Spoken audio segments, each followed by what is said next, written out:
La charcuterie, les légumes en conserve, les plats préparés, les carottes râpées, les lasagnes, les sauces, les vinaigrettes industrielles. Les sucres cachés sont-ils absolument partout dans nos supermarchés? Parfois, il y a même la mention bio sur l'emballage. Et pourtant, qu'ils s'appellent dextrose ou sirop de glucose, on en trouve plus de 10 grammes dans ces produits considérés comme moins chers en grande surface. Ce sont donc les clients les moins fortunés qui se tourneront vers ce genre de produits et qui pourraient bien développer à terme des maladies pernicieuses. Comment enrayer ce phénomène? Quels produits éviter? Aujourd'hui, on vous en dit plus sur les sucres cachés sur 20 minutes TV.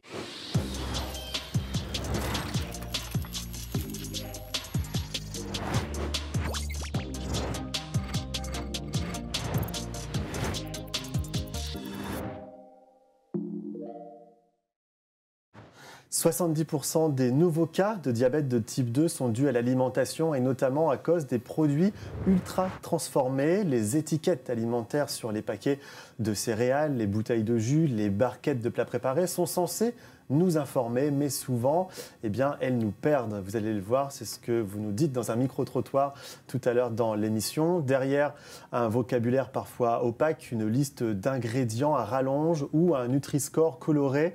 Que sait-on vraiment de ce que l'on consomme? On en parle avec nos invités en plateau. À mes côtés, Annabelle, vous êtes journaliste cuisinière. Journaliste cuisinière, journaliste culinaire. Et quand ça ne veut pas, ça ne veut pas. Journaliste culinaire, diabétique de type 2, sur le tard. D'ailleurs, vous allez nous l'expliquer dans un instant.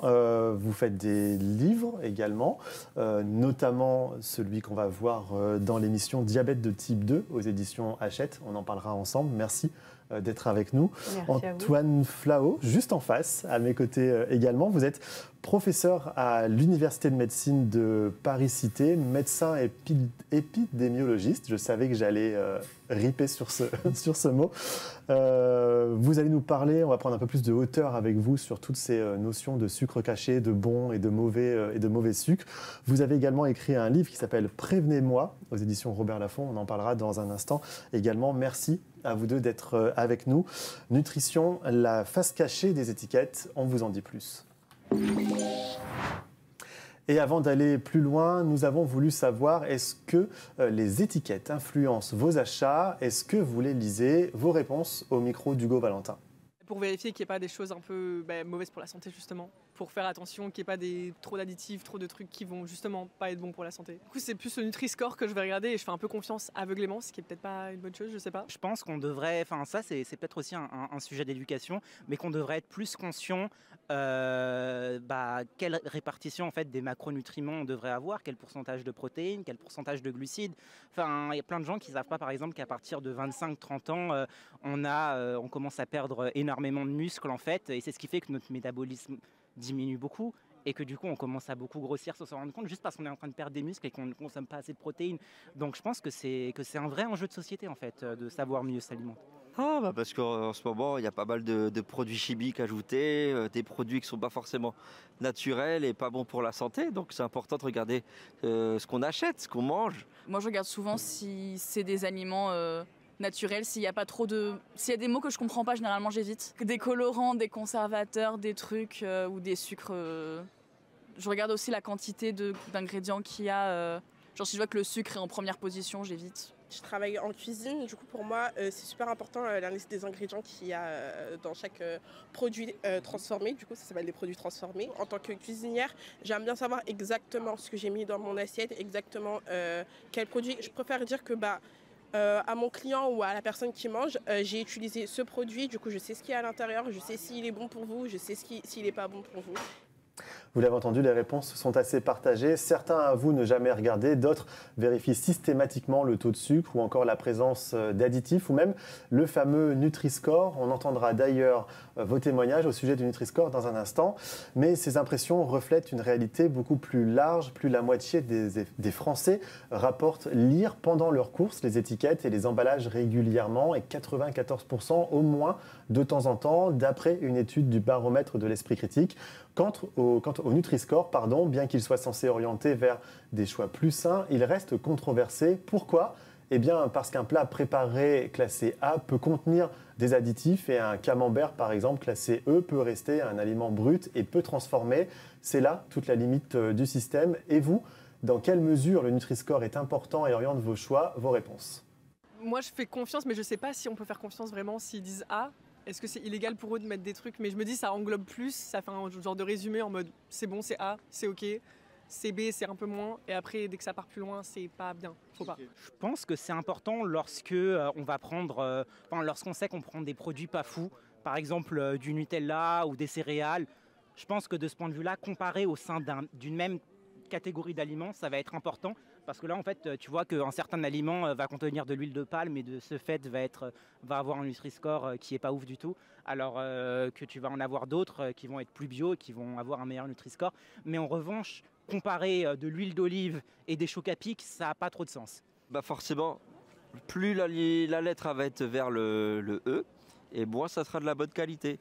Donc il vaut mieux se rapprocher du A pour manger des aliments, pour être en meilleure santé.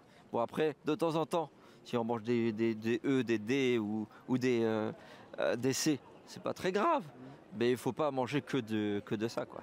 Bah, je sais que des fois, il ne faut pas forcément toujours faire confiance au Nutri-Score parce que ça correspond à... Genre, le beurre, ça va être très très bas alors que en soi, c'est pas forcément un mauvais produit. Je sais que c'est un peu compliqué de calculer le Nutri-Score.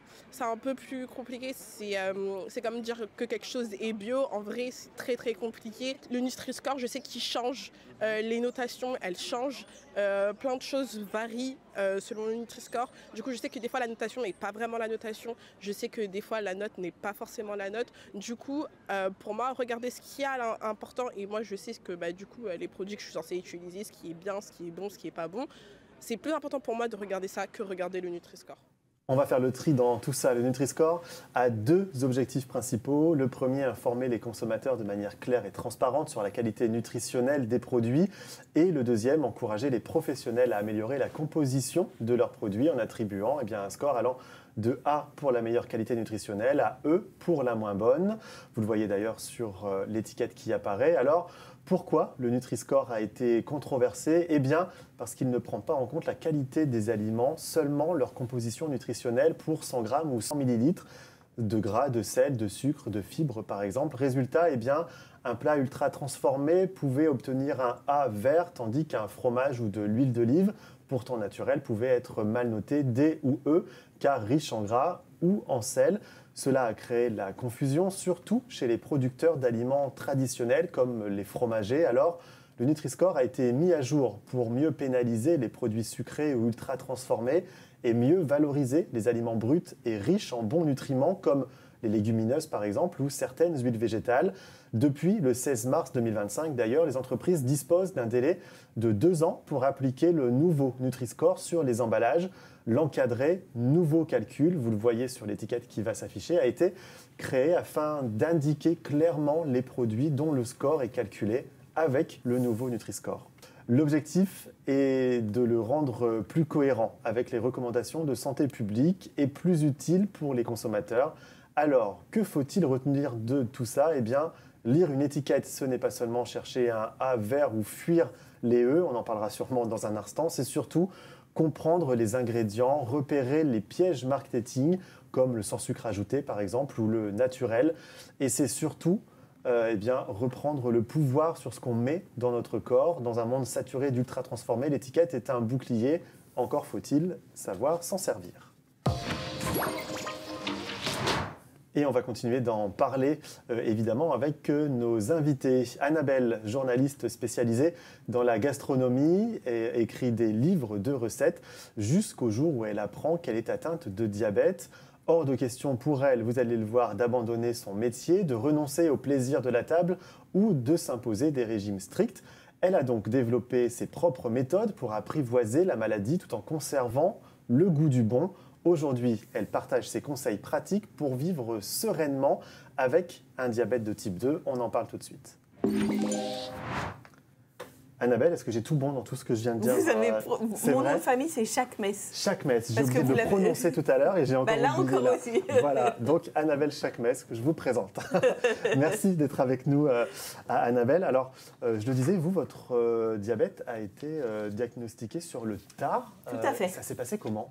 Alors, ma maman a fait un AVC et quand elle est sortie de l'hôpital, j'en ai profité pour lui faire un bilan sanguin. Et de fait, j'ai également fait un bilan sanguin.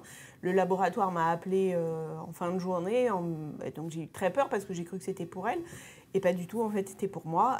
J'avais 11,6 d'hémoglobine glyquée, ce qui est très, très haut. En fait, l'hémoglobine glyquée, c'est une sorte de moyenne de votre diabète sur les 3 derniers mois. D'accord. Et j'avais 3,60 g à jeun, donc ce qui est vraiment beaucoup. Les deux, c'était beaucoup trop, mais beaucoup gravement trop. D'accord. Donc ils m'ont demandé de venir tout de suite et j'ai été chez mon généraliste. Enfin, tout s'est enchaîné très très vite.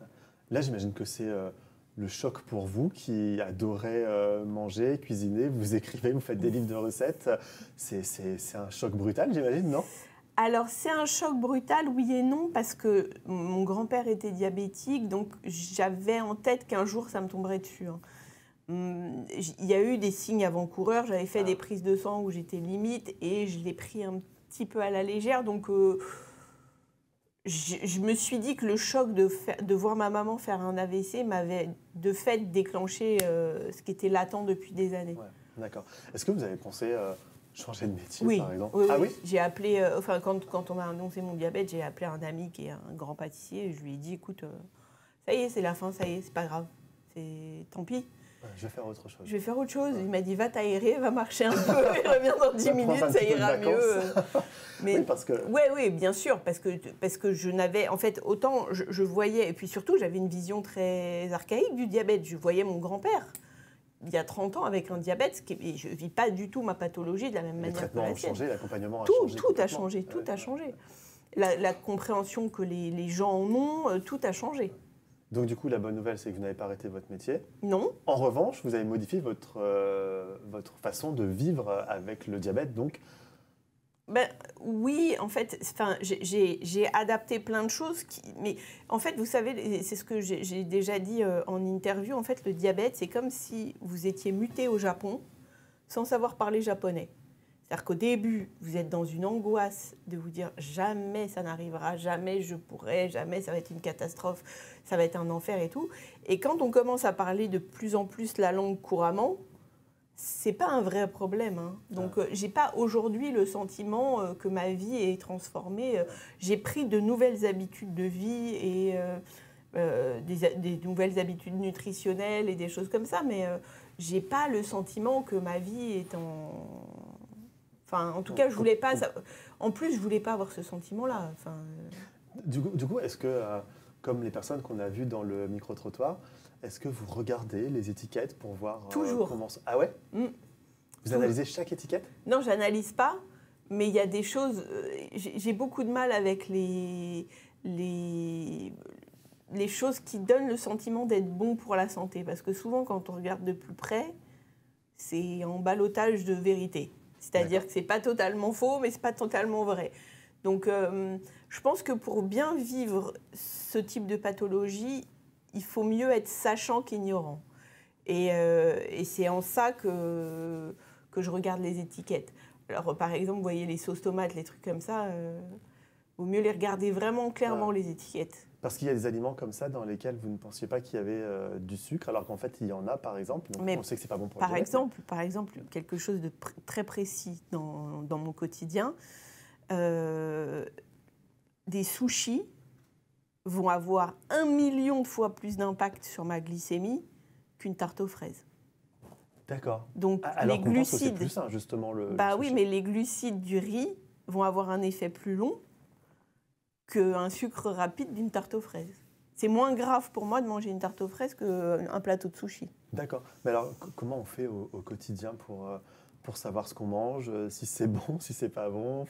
Parce que vous dites, il faut quand même savoir les analyser, les étiquettes, il faut savoir ce qu'on met dans son assiette. Mais alors, en fait, comment on fait? Quand je fais mes courses, je fais comment? Tout va être différent selon le diabétique que vous avez face à vous. Ce qui va avoir un impact pour moi ne va pas en avoir pour quelqu'un d'autre. Donc en réalité, ce que j'aurais envie de conseiller, et c'est là où c'est un peu compliqué, c'est qu'au début, peut-être les 6 premiers mois de votre diabète, c'est long, mais au moins on arrive à mieux comprendre les effets de chaque chose, c'est de se piquer avant et après avoir mangé, parce qu'on sait de où on part, on sait où on arrive. Et ça donne une cartographie plus ou moins juste de ce qu'a un impact sur notre glycémie. Et après, on sait que si on prend ça, ça va aller trop loin, trop vite. Mais si on fait une hypo, on peut prendre telle ou telle chose. Et le problème, qui est un peu pervers, c'est que moi, j'aurais tendance à, la première année de diabète, donner accès aux gens aux capteurs de glycémie. Mais c'est des choses qui coûtent très, très cher et qui ne sont pas remboursées par la sécurité sociale si vous n'êtes pas insulinodépendant. En revanche, c'est quelque chose qui serait extrêmement utile à un nouveau diabétique. Donc c'est peut-être quelque chose à faire réfléchir au ministère de la Santé. Ou... Et alors, autre question, est-ce qu'on peut éviter le diabète si on fait attention à tous ces sucres, si on fait attention aux sucres cachés aussi dans les aliments? Est-ce qu'on pourrait l'éviter ou par exemple, vous, c'était inévitable? Alors, je pense que moi, c'était inévitable parce que mon hygiène de vie, c'était n'importe quoi. Enfin, non seulement je ne faisais pas attention, mais je ne faisais pas attention à outrance. L'éviter, je ne suis pas médecin, donc je ne saurais pas vous dire. Eh bien, on vous posera la question juste après. mais en tout cas, dans mon cas précis, je suis quand même lucide sur ma façon de gérer ma vie et je pense qu'à terme, c'était quelque chose qui devait arriver, oui. Qu'est-ce que vous pensez alors des produits, par exemple, sur lesquels c'est écrit sans sucre ajouté ou 30% de sucre en moins? Est-ce que je peux faire confiance à ces produits ou Non, vous ne pouvez pas faire confiance à ces produits. Pour moi, par exemple, moi, ça m'énerve au point que je fais des stories Instagram qui les dénoncent à chaque fois que j'en trouve. Parce que ça m'agace d'une force qui... En fait, pour vendre... on est capable d'atteindre la santé des gens. Et ça m'agace. Vous voyez, quand vous achetez une soupe pré-préparée en bocal et que vous voyez qu'au final, il y a 17% de sucre, de glucides, parce que les glucides au global, c'est pas possible en vérité. C'est pas possible. Quand une marque me contacte pour être ambassadrice de gâteau pour diabétiques et que je vois qu'il y a 30% de glucides dans le gâteau, en fait, un gâteau, par essence même, c'est de la farine. Donc, ça ne pourra jamais être bon pour les diabétiques, quoi qu'il arrive, même si on baisse les sucres et tout. Enfin, je veux dire, c'est de la farine. La base même est un... Donc, c'est comme les pâtes. Les pâtes, ça n'est que de la farine, ça ne pourra jamais être bon pour moi. Donc, je sais comment faire pour les manger, mais je ne peux pas me dire que c'est une bonne chose. Et donc ça, vous en parlez dans votre livre Diabète de type 2, donc aux éditions Hachette. On continue de parler avec vous dans un instant, mais d'abord, on va regarder un reportage, parce qu'on parle des étiquettes pleines de termes complexes qui ont tendance à plus nous faire douter de tous les produits qu'à nous rassurer, nous orienter sur ce que l'on doit acheter. C'est dans ce contexte, on l'a vu tout à l'heure, qu'a été créé le Nutri-Score. Il est appliqué dans 7 pays d'Europe et d'autres modèles de calcul existent bien sûr dans le monde, mais qui les utilise et sont-ils vraiment efficaces? Un reportage de Hugo Valentin. Bien s'alimenter relève du défi. Trouver des aliments sans trop de sucre ou de gras ajoutés est assez laborieux. Elisabeth, une étudiante de 20 ans, nous explique comment elle utilise le Nutri-Score pour faire des courses équilibrées. On voit qu'on a un Nutri-Score assez bon, enfin même excellent je dirais, parce que c'est le A, donc le meilleur qu'on puisse avoir. Ça fait à peu près 2 ans, je dirais, que je me suis mis au Nutri-Score AB. En fait, tout simplement, quand j'ai commencé mes études, là j'entame ma 3e année et c'est là où vraiment je me suis reposé un peu la question de mon alimentation, comment je mangeais, le mode de vie que je voulais en fait entretenir. J'ai vraiment remarqué un changement au niveau de ma santé en fait où à ce moment-là, je me suis remise en question. Je me suis dit mais quel aliment en fait ferait que je me sentirais sûrement mieux au quotidien et plus en adéquation en fait avec moi-même. Et niveau santé, oui. Alors, franchement, à côté de ça, je fais pas mal de sport, donc je me sens plus sereine, plus saine aussi dans mon corps. Niveau financier, je constate pas forcément un grand changement. Très honnêtement, on retrouve à peu près les mêmes prix. C'est pas non plus extraordinaire. Le Nutri-Score ou les applications comme Yuka et Open Food Facts peuvent sembler à première vue être la solution simple pour une bonne alimentation. Cependant, derrière les calculs de Nutri-Score se cachent des imprécisions. Anthony Fardel les détaille avec nous. Le Nutri-Score et les autres scores comme le Health Star Rating Labeling System en Australie, ils prennent les sucres totaux. En fait, ce qu'il faudrait prendre, c'est les sucres ajoutés, pas les totaux. Un aliment sain n'est pas un aliment équilibré d'un point de vue nutritionnel parce que ça n'existe pas par le lait maternel. Donc, tous les aliments sont déséquilibrés. C'est pour ça qu'on dit de manger varié. En fait, ce qu'il faut regarder, c'est la qualité des ingrédients. Est-ce que les ingrédients qui composent cet aliment sont ultra transformés ou ne le sont pas? Est-ce que ce sont des marqueurs d'ultra transformation ou pas? Donc, effectivement, même dans les Nutri-Score AB, mais on avait aussi fait ce travail avec les autres scores dans le monde, on peut avoir une quantité importante d'aliments ultra transformés bien notés. Ce qui est assez logique, puisque ce qui compte, c'est le degré de transformation. Il n'est pas pris en compte par les scores de composition. Les étiquettes sont compliquées à lire et les scores nutritionnels sont incomplets. Alors, rien ne sert de se prendre la tête pour chaque aliment. Le but en se nourrissant est avant tout de manger équilibré de manière générale et surtout de se faire plaisir. Alors, comment distinguer les bons des mauvais sucres? Quelles alternatives privilégier et quels bénéfices concrets apporte une alimentation plus sobre en sucre ajouté? On en parle avec notre invité. Antoine, il va falloir que vous nous aidiez quand même dans tout ce qu'on vient d'entendre depuis le début de l'émission. Quand on parle de sucre ajouté, déjà, on parle de quoi? Alors déjà, il faut savoir que notre alimentation est pour 50%, voire même 55% à base de sucre. Ouais. Donc le sucre n'est pas le diable. On a besoin de sucre. Il en faut. Il en faut. C'est du carburant pour le corps. C'est le carburant. C'est un des carburants essentiels pour les cellules, y compris les cellules du cerveau, etc. Donc c'est pas... On va pas faire une guerre contre le sucre. Il va falloir choisir les bons sucres et essayer d'éviter, ou ce qui a été dit très bien dans le reportage, de limiter les mauvais sucres. Donc, quand on parle de sucre ajouté, c'est qu'on voit qu'on a une industrie agroalimentaire. Vous savez, l'industrie agroalimentaire, c'est des milliards de dollars, d'euros de chiffre d'affaires chaque année. Donc, c'est très puissant. C'est des lobbies très puissants aussi qui ont tendance à influencer un petit peu nos consommations. Et ils fabriquent des produits ultra transformés, et certains de ces produits ultra transformés sont tellement ultra transformés que quand vous les regardez, vous êtes incapable de dire ce qu'il y a dedans. Déjà, ça c'est mauvais signe, je pense qu'il faudrait éliminer ça de son alimentation. C'est quand on n'est pas capable de dire là, il y a un peu de saumon, ou de poulet, ou d'aiguillettes de poulet, ou des haricots verts. Si on est capable de lister les aliments, comme ça, sans lire d'étiquette, on se dit, je reconnais au moins ce qu'il y a dans mon assiette, c'est déjà bon signe. C'est un bon signe. Voilà. Ensuite, le Nutri-Score, c'est quand même... Il ne faut pas être trop perfectionniste. Bien sûr, il y a des réserves et des limites, mais c'est extrêmement utile. Et on a pu montrer par des études scientifiques que ceux qui regardaient le Nutri-Score pour choisir leurs aliments, sans aucune injonction, ceux qui regardaient le Nutri-Score avaient moins souvent des diabètes, ou quand ils avaient le diabète, ça s'améliorait, avaient une meilleure santé, de meilleure glycémie, de meilleur taux de cholestérol, etc. C'était bon contre les maladies cardiovasculaires. Parce qu'en fait, les sucres, notamment les sucres ajoutés, ces mauvais sucres dont on est en train de parler, ça cause un certain nombre de problèmes de santé, que sont... lesquels, par exemple? Ça commence par la carie dentaire, déjà. Ouais. Vous savez, souvent, les dentistes sont un peu, parfois, très technocentrés, obsédés par l'idée de vous faire vous polir vos dents, etc. En fait, ce qui est quand même très très important déjà, c'est de manger sainement pour les dents. Bon, puis après, ces sucres, on les absorbe. Ça peut donner des diabètes, des maladies cardiovasculaires. Ça peut aussi donner des cancers. Ça aussi a une action sur le moral. Donc finalement, beaucoup de nos... Bon, après, il y a des maladies du foie qui sont liées au sucre, sans alcool. Donc quelque part, voilà, on a un régime très riche en sucre, il ne faut pas qu'il le soit trop. Et puis, il faut essayer d'arriver à choisir ce qu'on appelle les bons sucres par rapport aux mauvais. Alors, avant de vous poser cette question-là, tout à l'heure, justement, je posais la question à Annabelle, si j'arrête le sucre, les sucres ajoutés et les mauvais sucres, est-ce que ça peut éviter le diabète ou c'est plus complexe que ça?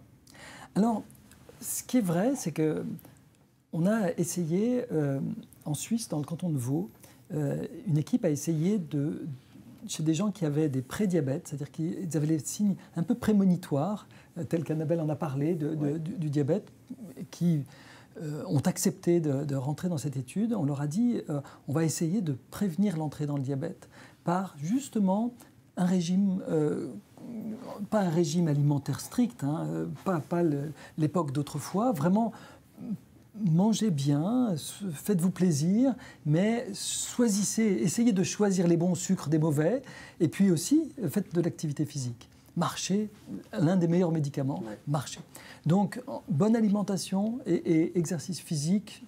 On ne parle ni de sport, ni de régime draconien. Vraiment. Le fait d'aller marcher. Ouais, faites-vous plaisir. C'est agréable de manger bien et de manger sain et de bouger et d'aller en plein air.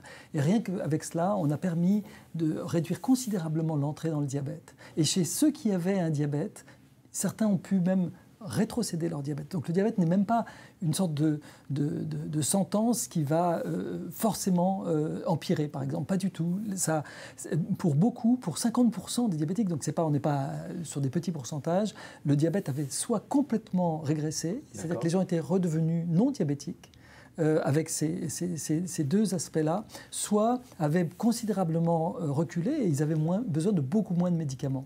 Donc si vous voulez, on peut... Et puis il y avait une part incompressible de gens qui soit n'ont pas eu la possibilité, la volonté de suivre les conseils, personne n'est obligé, hein, soit ne le pouvaient pas, soit parce que leur maladie était fortement... dans leur gène aussi, on peut faire des choses, mais on a le génome qui peut aussi, malheureusement, peut nous impacter. Et donc, ceux-là ont dû rester avec leurs médicaments.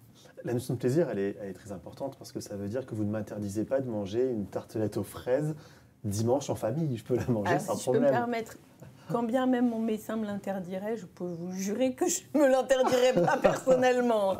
Vous savez, les Suédois, qui sont souvent considérés comme beaucoup de Nordiques parmi les pays qui ont les meilleures mesures de prévention, ont un mot en suédois qui se dit lagom.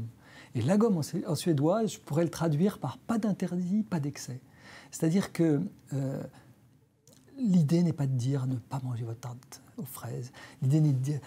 On dit beaucoup il faut manger moins de viande rouge aussi, moins de produits ultra transformés, moins de viande rouge. C'est dire, vous aimez la bonne entrecôte, la côte de bœuf, faites-vous plaisir. Voilà. Mais pas d'excès. Essayez d'éviter de faire ça tous les jours. C'est peut-être pas obligatoire de manger ça tous les jours.